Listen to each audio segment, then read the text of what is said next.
আসসালামু আলাইকুম। এসএসসি ২০২৫ ব্যাচের শিক্ষার্থীরা তোমরা প্রত্যেকেই আমাদেরকে এইটি প্রশ্ন করে আসছিলে যে, "ভাইয়া এবছরে সবচেয়ে বেশি বোর্ড চ্যালেঞ্জ করেছে কোন বিষয়ে? এবং এবছরে সবচেয়ে বেশি খারাপ ফলাফল করেছে কোন বিষয়ে?" তো চলো আমরা এই বিষয় নিয়ে স্পষ্টভাবে ব্যাখ্যা করে বুঝিয়ে দিই। তো এক্ষেত্রে তোমরা স্ক্রিনে দেখতে পাচ্ছ যে, জাগো নিউজ থেকে একটি পোস্টে বলা হয়েছে, "এবছরে দেশের সব শিক্ষা বোর্ডের পরীক্ষার্থীরা গণিতে খারাপ ফল করেছে।"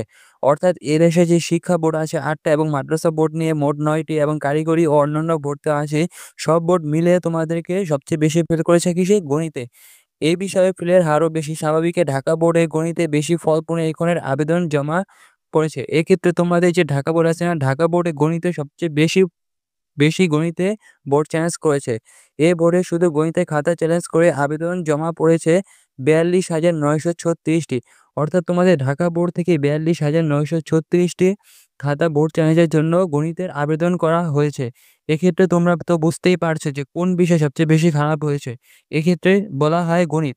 এক্ষেত্রে আমরা দেখতে পাচ্ছি যে বিগত ১৫ বছরে যেরকম প্রশ্ন আসে ঠিক সেরকম প্রশ্ন এই ২০২৫ সালে এসে এসএসসি পরীক্ষায় আসেনি।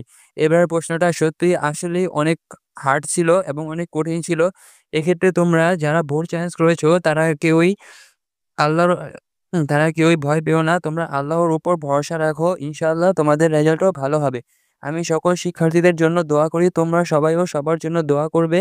এই ছিল আজকের ভিডিও এবং পরবর্তী ভিডিও পেতে চ্যানেলটি সাবস্ক্রাইব করে রাখো এবং ভিডিওটি ভালো লাগলে একটি লাইক দিয়ে যেও।